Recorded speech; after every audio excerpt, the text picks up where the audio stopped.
In business, there's no room for guesswork. Every shipment matters. Every deadline counts. When you're trying to keep operations running smoothly, the last thing you need is uncertainty. That's why reliability is at the core of USPS Ground Advantage. From the moment your package is first scanned in, it moves through a secure nationwide network, aiding in a timely and accurate delivery. You get near real-time tracking so you can keep up with your shipments. And with affordable upfront pricing, there are no hidden fees or surprise surcharges to throw off your cost sheets. It all adds up to predictable deliveries you can depend on. Because knowing your logistics are handled lets you focus on everything else: your customers, your team, and the future you're building. Visit USPS.com/Ground Advantage to start shipping with confidence. USPS, official shipping sponsor of the NHL.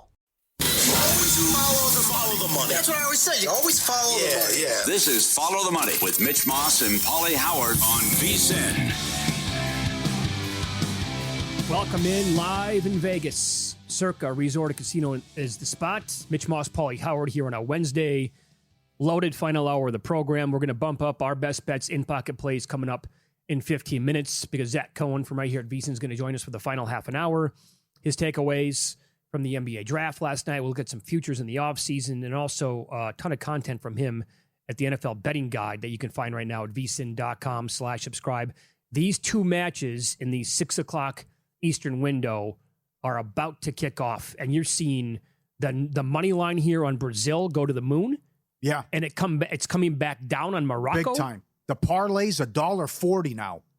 Brazil opened like 190. Then, 220 in that range. Now they got up to 330. Now they're back down to $3 as we kick off. Morocco was $5.50 yesterday. And they go off about 330, 340 at Caesars and at DraftKings.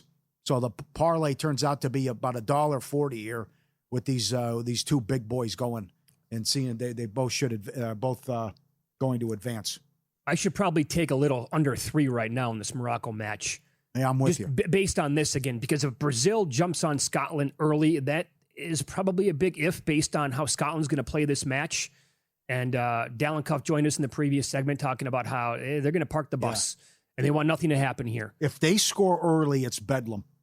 Scotland advances with a win. They win the group with a win and a Morocco draw. This could be fun. But I just think these teams are too... I just think Morocco and Brazil are too good. And we've disagreed through the last 2 hours of the show. I think Haiti is right there with Scotland. I don't think there's a big difference. Well, I've the idea of like Haiti, like just saying to themselves, yeah, we're not going to advance. Mm-hmm. We have nothing to play for. I don't think that's going to be the case. I think they're going to go out there with a ton of pride and give Morocco everything they possibly have. And if my thought is if Brazil scores here early, like I probably want to be on the under in this Morocco match because at some point with the scoreboard watching, they're going to realize now the goal differential is at 3. And in order for us to win the group, we have to win by 4 now. Like let's get a little realistic here. Plus, based on what they did in the last match, they scored a minute in against Scotland, and that was it. We still haven't have that prop cash yet. Is it at 53 seconds, quickest goal? We've been close, but that prop hasn't cashed as well. Okay. Well, based on the Bosnia match also earlier, we are now up to 10 own goals in the tournament. And that prop for the entire tournament was 10.5 for the entire tournament. Yes. Wow. Over plus money, too. Bad read. Okay. Bad read. Can I read these two? I mentioned this quickly earlier. I've been watching baseball almost 50 years. Yeah, for sure. Mitch was incredulous. I've never seen this before. Well, I didn't see the play last night, so I have to, Well, it's on social media. Yeah. But Russo went off on it, and the Cubs lost their minds. PCA was on first base. He stole second on a 3-ball count, ball 4, but the catcher threw down. He came off the bag, but he's ruled out. My guy's in the desert. Makes sense. He touched second base. That was the free base. He came off like he was turning for third. The ball is not dead. He must maintain contact with the base in order to be safe. He was protected by the block, but once he reached, he had to make contact. Bad rule, correct call. Still a live ball. Touch second. The awarding to the base was complete. Then he comes off the base. Walker's not a dead ball. Thanks to all the responses on that. I've never seen it before. I agree it's a bad rule. The Cubs couldn't believe it. Chris Russo on ESPN couldn't believe it today. Ruled out. I'm with you.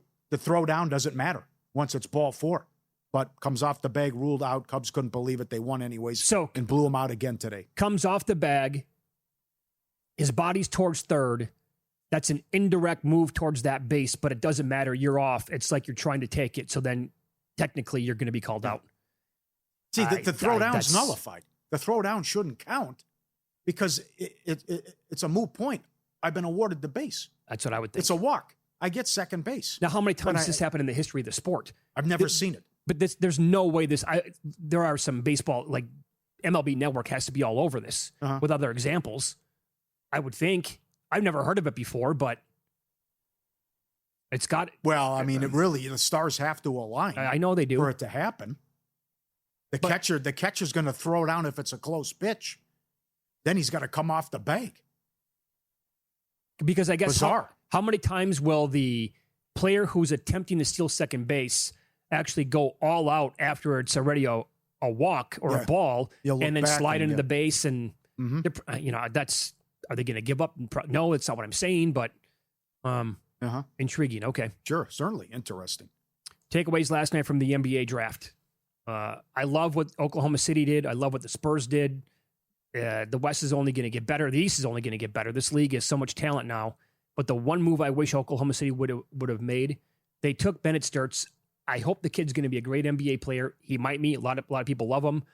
I think had they taken Okori from Stanford, it would have been just another dude off the bench who in a couple years we're going to say he is going to make $185 million at some point and would have been that big of a factor.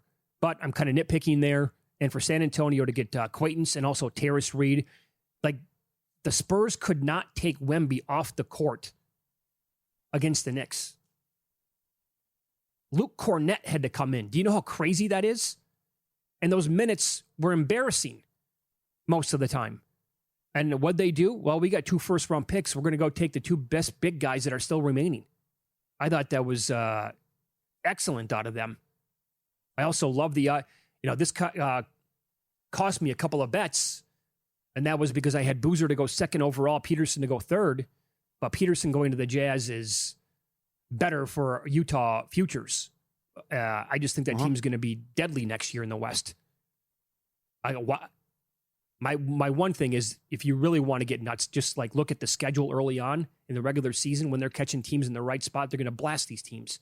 We were talking to Corey, too, a producer for Primetime, and I because they were live on the air, I was stunned by the chalk. All the first 7 picks, all the steam was accurate and got there. No problem. And it was significant movement, too, and in the last couple of days and day of prior to the draft. So that really, that shocked me, how easy that was. You could have cleaned up with that. I had a very strong opinion yesterday on the idea of the teams picking 5th and 6th, the Clippers and the Nets making a monumental mistake if they pass on Darius Acuff, and they did.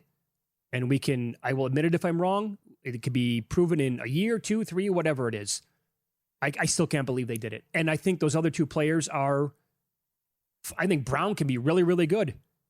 They passed on Darius Acuff. We're not serious here in the NBA. I bet the crowd went crazy for the pick. All the Nets fans loved the pick. I was surprised. It's like I think Acuff can. Brazil, baby, take that. And there's a goal in the first 10. They got one, huh? There you go. That cashes. That's almost 4-1. Misplay. Watch it right now. It was so easy. Oh, what are you doing? Another misplay by the keeper. What's going on? I think I'm going to get involved right now with the Morocco game under. Yeah. It's not Scottish. It's crap. I think I got to do that. Scott out of here. Scotland. Fugazi. Now, Scotland. I will also point out, though, that Acuff is going to a destination now where most players go to die. Fair. Bad organization. No doubt. One of the worst. Why'd you fire Mike Brown? What? Come on. You won the division. How do you get rid of Mike Brown? They got rid of Fox and Halliburton. Yeah, Halliburton, yes. Under 3 is now already $2 in the Morocco match. What did that pay? Plus 420, goal in the first 10. Hello. It keeps banger. Under 3. Now it just went up again. I think it might take a little under 2.5 here. How does Morocco play with their food? Maybe you're not scoreboard watching. I don't know. This is fascinating. I love this stuff. Goes back to the Bears when Matt Nagy was the coach. Yeah. The implications. Well, I don't know. Well, maybe we'll find out again. What are you, Morse code? What are you talking about? Just have someone text you what the halftime score is. Right. Or what's going on in the other games. Sure. I don't know. That bizarre answer from Nagy back in the day, it's like, who knows what some of these lunatics. Yeah, that's when it was like, are they sending in the Raven from Game of Thrones? Yes, right. You're not going to find out. You can't get the score if someone texts you. If someone's talking your ear. Yeah. That is just a really dumb thing for a coach to say. Yeah. Did something happen, by the way, in the Morocco match? Why the total just changed numbers? What are you seeing? The under 2.5 moved into. Oh no, it keeps moving. It keeps moving. It's all over the map. What do you got? It's minus 120 now under 2.5. The 3 under 3 is already higher than $2. That keeps escalating. That has to be. Is there somehow because we're 9 minutes into the matches and it's already changed that much? Is it somehow, did they get the algorithm to align with this Brazil game? Because if they scored, is it change it already because it was $1.07 to the under before the match at under 3 goals. Yeah.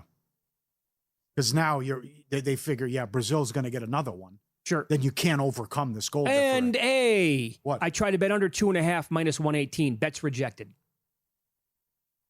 Thanks, Boyd. Good stuff out of you. Oh, you know why it was rejected?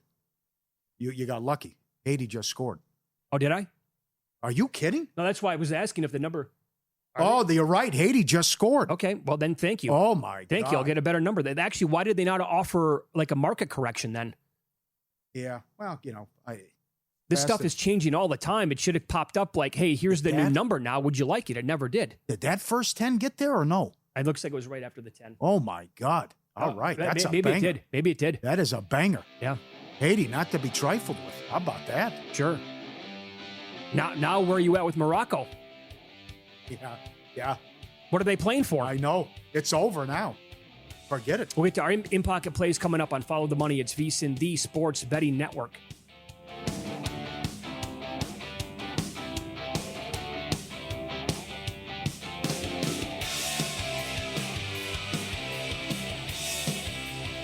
Let me get your attention real quick, podcast listeners. I've got something for you that almost feels too good to be true. First, credit where credit's due. If you're listening to this podcast, you're already leveling up your betting game. You're riding along with our best bets and top angles. And when there's a good game on, you're getting involved with a few props and alt markets as well. There's one more layer if you really want to step things up, and that's VSiN Pro. I've mentioned it before, but things are only getting better for our pro subscribers. We just rolled out our MLB prop projections, breaking down some of the best edges across strikeouts, hits, home runs, and more. And that's on top of everything else pro subscribers already get, including public betting splits, expert picks, and betting guides across the sports calendar. If you haven't tried it yet, stop sleeping on it. You can get your first month just $9.99 or save big with promo code POD26 on the annual subscription. Hit the link in the description and start cashing in with VSiN Pro. All right, back to the show.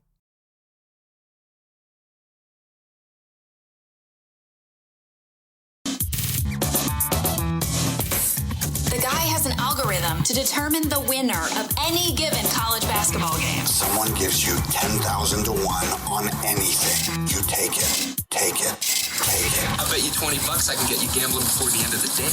No way. I'll give you 3 to 1 odds. Nope. 5 to 1. Nope. 10 to 1. You're on. All right, good fun. This is excellent. We'll update the soccer in a second. Winner last night with the Nerfy in the Guardians-White Sox game. Parker Messick again has been the nuts as far as his side. And that's a winner. We'll get to another one of those coming up in a second, all depending. One more here. I mean, this thing is kaput. Own goals for the tournament under 10.5. Over plus money. There's been 10 already. Iraq fewest goals in the tournament, 8-1. They have won. Games to go to penalty shootouts over 4.5. A Brazil-Morocco parlay. We're in a world of hurt here. Brazil first half money line against Scotland, off to a great start. And Brazil, Netherlands, Ivory Coast parlay, $1.20. Like that as well. And but that's already gone off here with the quick match, or early match in Brazil already with the goal. Nerfy in the Seattle-Pittsburgh game. Ashcraft, 22-1 career, 14-1 this year. Wu, 8 in a row with the Nerfy. That's $1.30. South Korea, what do you got? Okay, sorry. Braves, skipped ahead. Braves to beat the Padres tonight.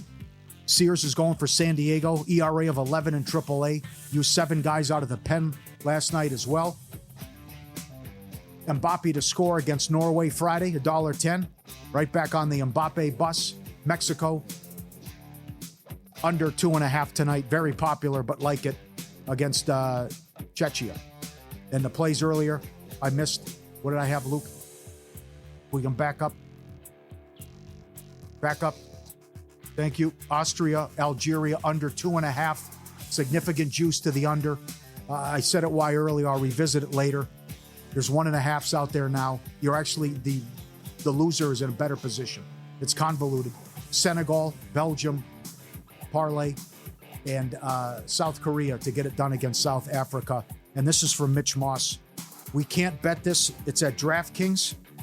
You can still find the Miami Heat win total at 50.5. And give it a second, because they're going to offer the no. You can probably get 3-1 on will they win 45 games on the no. They already have the yes up. They'll probably add the no sooner rather than later. And Jeff Sherman also, who's going to work here soon at Circa, odds maker made the case, look for the no playoffs as well. We are getting carried away with this Heat stuff. You can't bet that total. Over. Oh, you have crazy. to bet it under. Yeah, 50.5. That's good. That's a 3 or a 4 seed territory.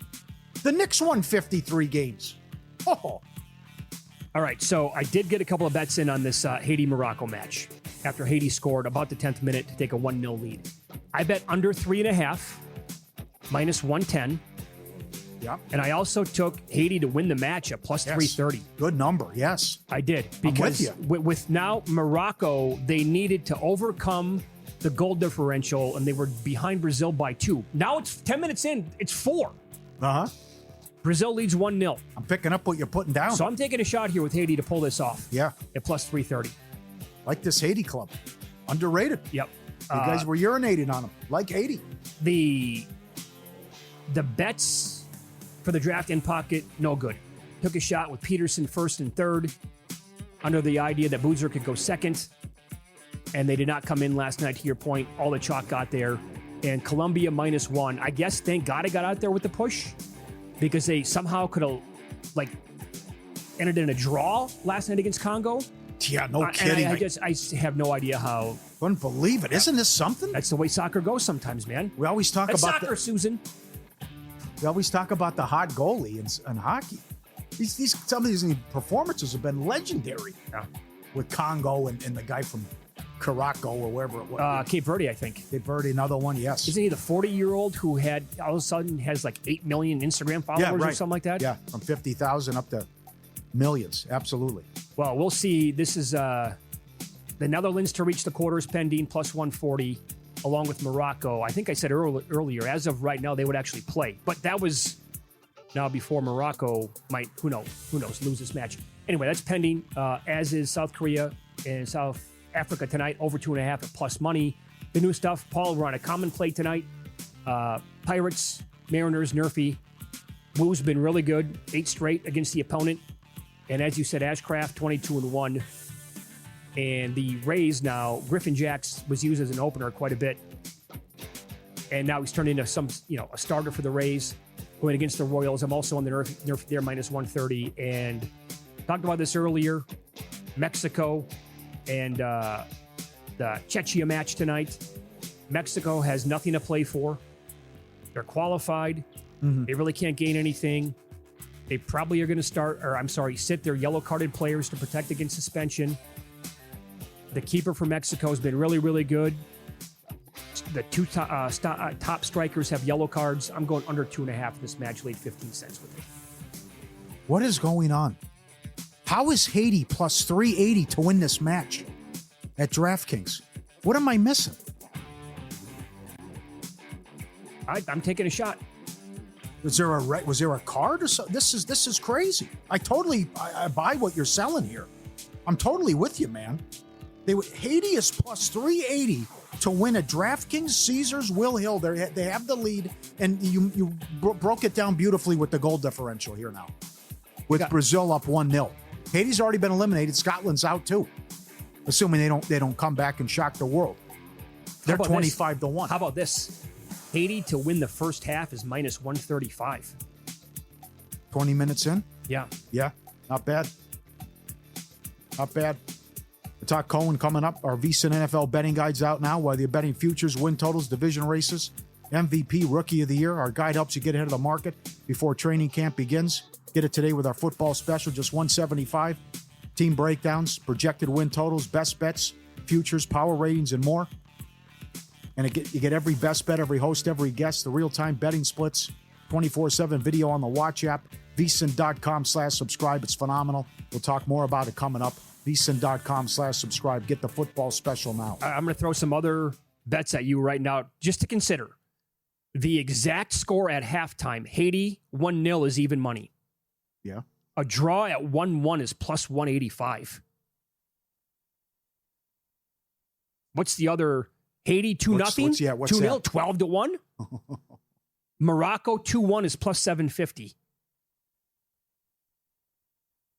Well, I'm hoping it's nothing like 1-1. Let's get out of here. Be good with that because I did bet the under 3.5 for the match as well. I really don't want anything else to happen in the first half here. I can't believe what I'm looking at. 22 minutes. They're up 1-0. They're almost 4-1 to win the damn thing. If Morocco could pack it in. Yeah. Something just happened. Did it? What do we got? Off the board. Screen went 2-0 Brazil. Come on. Oh, Brazil scores. I thought you meant the Haiti match. Okay. Oh, sorry. Yep. That's phony. Scotland. Okay. Brazil. Excellent. Okay. Where was this against Morocco? Another silly giveaway. Bang. Like stealing. Bedlam. Okay. Bedlam in Miami. So please tell me yes. that Morocco's paying attention to what's going on right now. Please tell me. Please tell me. You want to get nuts? That'll do Have it. some guts? Let's go with Haiti. Brazil locked up the group. That'll do it. Boy, Plus 340. Plus 340 to win. Draw 3-1. Under 3.5. It's all there. It's all there. it is. This is great. This is great. I can't believe how you look like quickly it got here, by the way. You look like fools. How about this? They took 300,000 here in Scotland plus 1.5. No way. Yeah. Wow. 23 minutes in, No. 2-0 Brazil. Yeah. Silly giveaway. I don't know what to keep. But both goals so far, right? Yeah. Really bad job by Scotland here for a team that's supposed to be parking the bus. It's a total. They might give up. They could unleash hell here. 3.5? Oh, boy. Brazil might get that themselves. 3.5? Well, it also depends on, they're going to look at, are they scoreboard watching as well? Or they just want to go out there and score goals for fun now? Something happened. Froze again. The Haiti match? Brazil. We froze. Okay. Another one? I think the What do Haiti you got? match might be are they looking at it? Oh, they're checking the goal. Oh, no. They're checking No, the goal. you're not. How late was this? They're going to take it off the board? Well, sometimes it takes 4 or 5 come minutes. on. It's absurd. Oh, We're this about comes off. we're about to add about 8 minutes to extra time here in the first half. Are they going to say it's a penalty here on Brazil? Because he chased down the player from Scotland, and the Scotland player just flails his body all of a sudden. Did he get tripped there on purpose? What are we doing here? Did he step on his ankle or so? Oh, he tripped him. Enough with the grab ass. Come on. You see that? He gets him Where? right there. He stepped in front of him and No. tripped him. No. That's outrageous. Oh, There's nothing there. no, that was a legit trip. It was. No way. Whatever it was fast. And this is a quick decision, by the way. Call? Come on, make the call. All right, Zach Cohen on the program next. Great job hosting Hardwood Handicappers here on VSiN leading into the draft. It didn't count. All right. What bets does he recommend with round 1 in the books? We'll ask him coming up here on VSiN.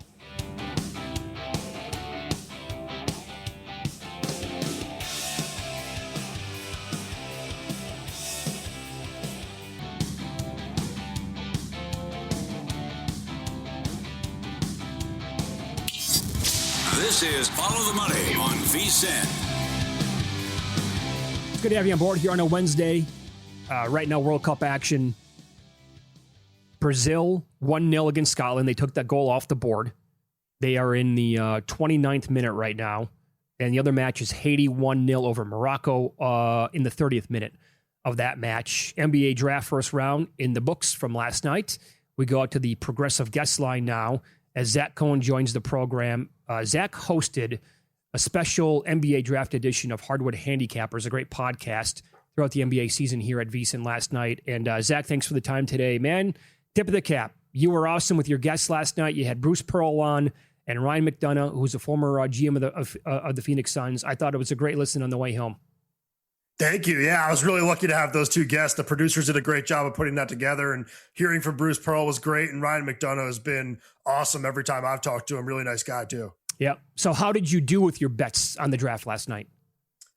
I did really well. I mean, dating back to like March, when you include kind of where I took AJ DeBonsa to go number 1 at plus 135, I did really well. But just isolating kind of last night alone, I also did pretty well because I nailed 5, 6, 7, and that ended up being absolutely huge for me. So all plus money odds on all 3 of those plays. I posted them to vsin.com on Monday. I talked about them on the show. Really, really had a good feeling about Wagler, Brown, Acuff going in that order. And it was kind of crazy. I talked about it a little bit on the podcast today on Hardwood Handicappers, but kind of tough doing this without like Jonathan Givony, who did a really good job for ESPN, just kind of making all the phone calls and getting all the information for us that we can then use to bet.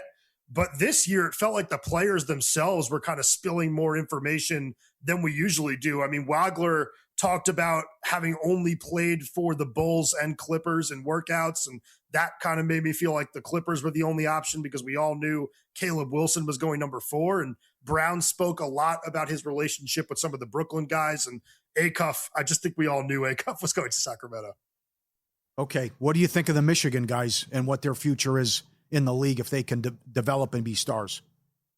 I like all 3 of them. I was really, really high on all 3. I think Mara was my favorite. I was a little surprised to see him slip out of the top 10, but I understand the guard play in this draft is like out of this world. But I think all of them landed in really good spots. Morez Johnson Jr., like going number 9, that was kind of the first surprising pick of this draft. But it says a lot about his character, which we kind of already knew was very, very high, that was the guy that Dusty wanted to bring with him from Michigan, because he is known as like the ultimate locker room player, practice player, just like an ultimate tone setter. And then like stylistically on a basketball court, very much like a power forward version of Bam Adebayo, and Bam kind of like a power forward himself, but just tenacious on both ends of the floor, great rebounder, great defender, multi-positional.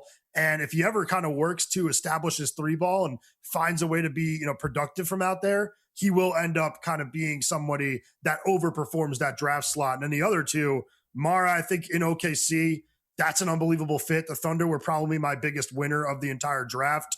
And Lendeborg, like, you're landing in a perfect situation where that's a team that needed a win now player, but also somebody that they could kind of build with towards the future.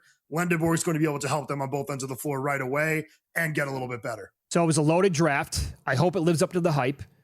Certainly out of the gates in year 1, we think there are going to be plenty of guys taken last night with some pretty like super high usage rates to begin the season. Who are you looking at to bet? What do you think the audience should be adding to the portfolio if they want to get involved for a Rookie of the Year bet?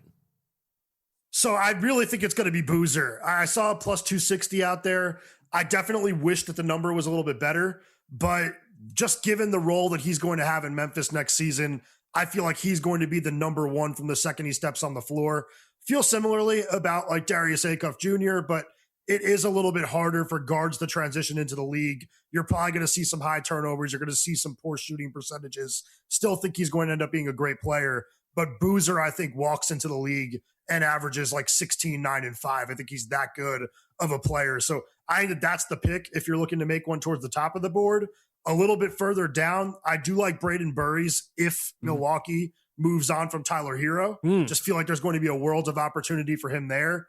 But it definitely depends, that second one, on whether or not they do move Hero, because if they don't, I think Hero is going to play a lot as they try to kind of like rebuild his value and turn him into a trade chip. They could make trades. I'm glad you mentioned it. What do you think of how Milwaukee handled this the last 2 years? I mean, I wish I could say they handled it well. I feel like there are probably better times to sell Giannis. In the end, I really think they should have just taken what the Celtics were offering and kicked the can down the road a little bit longer. I think Jaylen Brown and 2 firsts, even without Hugo Gonzalez and Baylor Shireman. I can't even believe I just said the second name in that, but those No two kidding. players did not need to be included. I think that Brown and 2 picks would have been a better offer than what they got from Milwaukee. I'm not really a person that believes that Milwaukee should have been trying to win next season, but you can see how it works, or you can just try to move Brown on your own. I just think that that was the better overall package. Yeah, and you have DraftKings obviously in Arizona. We do not have anything with DraftKings here in the state of Nevada. I can barely even use the app anymore. Sportsbook, I can't even find it on the app. It's all the prediction market with no sports involved. I don't know what the hell happened. Now, with that in mind, did you get a hold of this Heat total they put up for next year? They opened 51.5. That's a crazy number to my way of thinking anyway. Man, I did not even see that win totals are up yet, so I'm not doing my job over I think here. I think that was the only one, Zach. I think they only put up Miami because of the Giannis thing. Yes. I actually think Miami is going to be really good next season. I don't know if that's even a hot take or not because they just got Giannis Antetokounmpo, but I think that the supporting cast is a lot better than people are giving it credit for.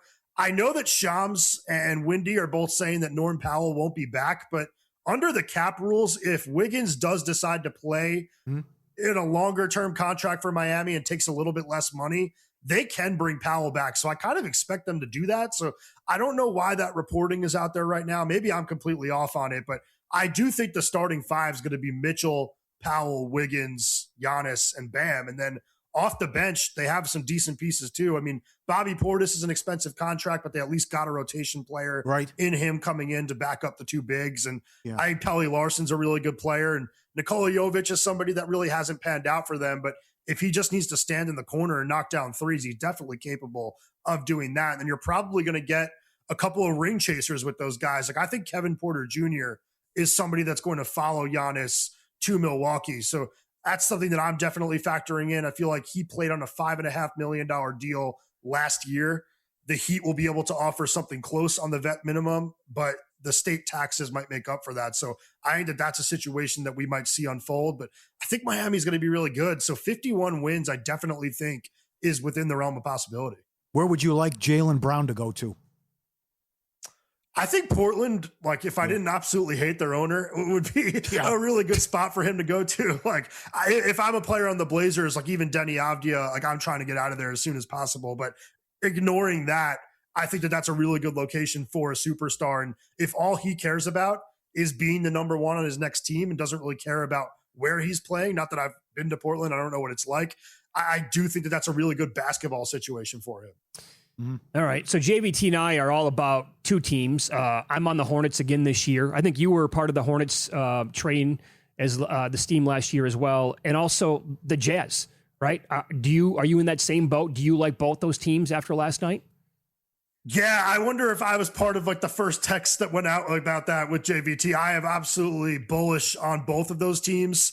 I think Utah made the right pick in the draft. I think Boozer is going to be the best pro, but I think that in terms of just fit, you needed a shooting guard really badly, and you just got the best shot maker in the entire draft. So putting him in there with Keontae George, Ace Bailey, Larry Markin, and Jaren Jackson Jr., like that team is now completely loaded. And I know a lot of people are now talking about like whether or not this team is going to be in the play-in or sneak into the postseason. I think it's more likely that they end up in the top 4 of the Western Conference. So I think Utah is going to be really good. Charlotte, I really liked Stambach as a draft pick for them because that is somebody that just doesn't need the basketball. All he does is gobble up rebounds, make quick reads, and put the ball in. So he's a perfect player to put with LaMelo Ball and Conca Nipple because he will do all the dirty work for them. And they've definitely needed more size and more consistency at the center position. I think Diabate did a really good job for them last year. I think Kalkbrenner did the same, but definitely upgrading that front court is something that they need to continue to do.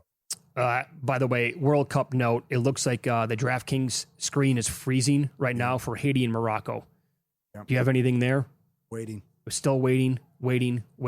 And Brazil still leading right now 1-0, and they are in the 39th minute. By the way, Zach's going to hang out for one more segment. Morocco scored. Morocco got the... Okay. Damn. That's getting juicy now. What did I say? One was at halftime? Was it plus 185, I think? Yeah. Now it's 1 apiece there. Okay. Now the total is going to be going back up again. All right. And Haiti just went from plus 235 to 11-1 to win the match. That sequence of Brazil taking that goal away was huge. Yeah. They go up 2-0. Oh, man. Zach, thanks for hanging tight and being patient. We'll get into the NFL betting guide here at VSiN coming up next with Zach. He has a ton of content, betting info, advice as well. He's very high on an unlikely candidate this season. We'll ask about that, MVP picks, coach of the year, worst to first contenders as well, all next year on VSiN.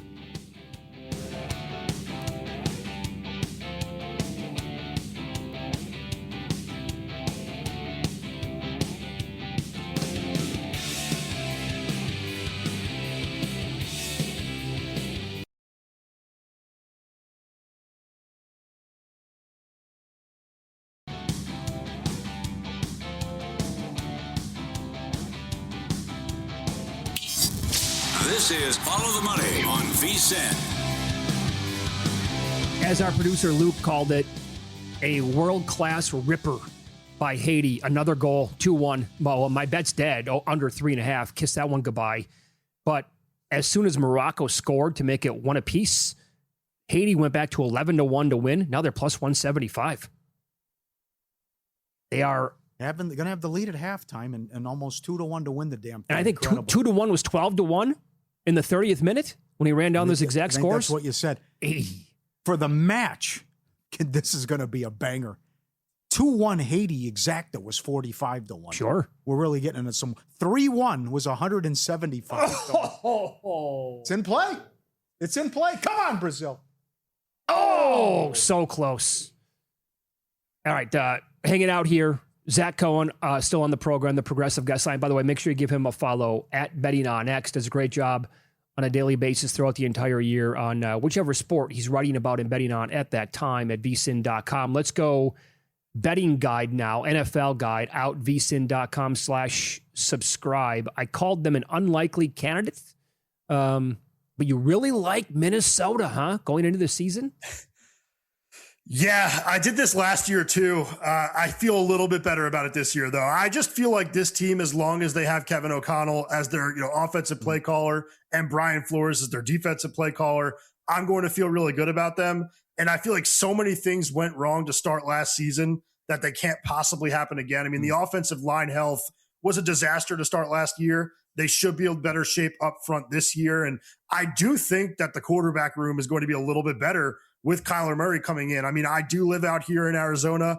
Whenever I've watched Murray, I've not been that impressed, but there's no denying that there's talent there. He can really run. He has a big arm. And just putting somebody like that in a situation where you're surrounded by pass catching talent and you have one of the best play callers in the league, I think you could expect a major bounce back, just like you kind of saw it at Sam Darnold. I feel like Murray's going to get his career back on track if he is the starter here. If not, I feel like it says good things about what J.J. McCarthy was able to do in training camp. But I like this team signing Juwan Jennings. I think they have one of the best, groups of pass catchers in the entire NFL, and I trust the coaching. So I have the Vikings to go over 8.5 wins. I took a little bit of them to win the NFC North, and I have a sprinkle on them to win the Super Bowl as well. Excellent. Very strong. Very good. Like it. Another goal, by the way. Morocco now 2-2. So I bet the live under 3.5 in what evidently is going to be the highest scoring game in World Cup history. Yes. That's fun. What do we, the total now, we had 5.5 over 180. So how about some MVP bets? There were some big numbers on Murray. Can you get there? I love what you're talking about here with the breakdown. If he can be in the MVP discussion, if everything goes right, what's the price?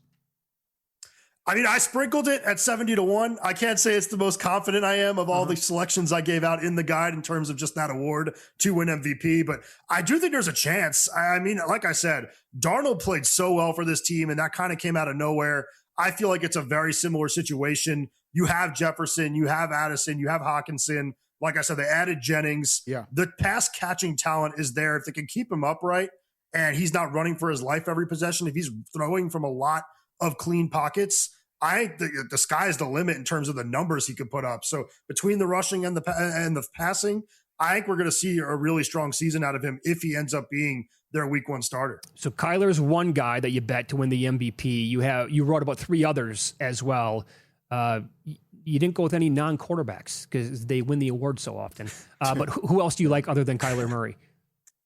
Yeah, I'd say the main one is Dak Prescott. I feel like that's my favorite of kind of the chalkier options. Like, this is another team. I feel like one of the themes of this year's guide is I'm taking a lot of teams and players that I don't necessarily like. But Dallas was a top 5 offensive team last year. They returned all of their weapons with CD and Pickens back. And I just feel like Dak has a really good grip of that offense. And we've seen him in the past either rack up passing yards or rack up passing touchdowns. And all it will take is doing both in one season and Dallas winning like 11 or 12 games. And I do think the Cowboys are going to be much better defensively this year. I actually love Caleb Downs to win Defensive Rookie of the Year at plus 850. So I feel like that side of the ball improves and Dallas ends up being a double-digit team win and double-digit win team and ends up getting him in the conversation. We saw last year that the schedule didn't matter. If you have the wins, Vrabel got the award. What are you thinking Coach of the Year if there can be a big turnaround with 2 organizations? Yeah, so the Coach of the Year for me is really kind of correlated pretty strongly with the article I've been writing about the worst to first candidates. So last year when I wrote it up, I pretty much took all the same coaches.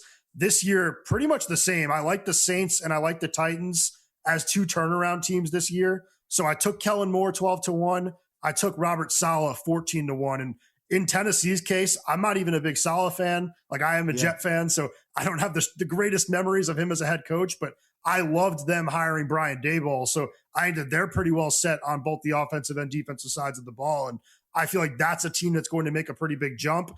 I don't know if it's going to be to jump to 9 wins or 10 wins, but I do like the Titans to win 7 games. And I wonder if that would be enough for Saleh to get some flowers. Probably not, but Moore is the one that, you know, the Saints have a really good chance of winning that division. So I think he would get all the credit for turning that team around, even though it did start with the defense last year. Towards the end of the regular season, Brandon Staley did a really good job of kind of fixing that unit.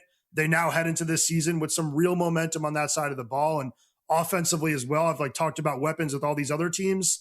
I love what New Orleans is starting to put together with Travis Etienne in that backfield, Jordan Tyson joining the group of receivers. It's a really good group of guys if Tyler Shuck is any bit legitimate. Oh, I think he is.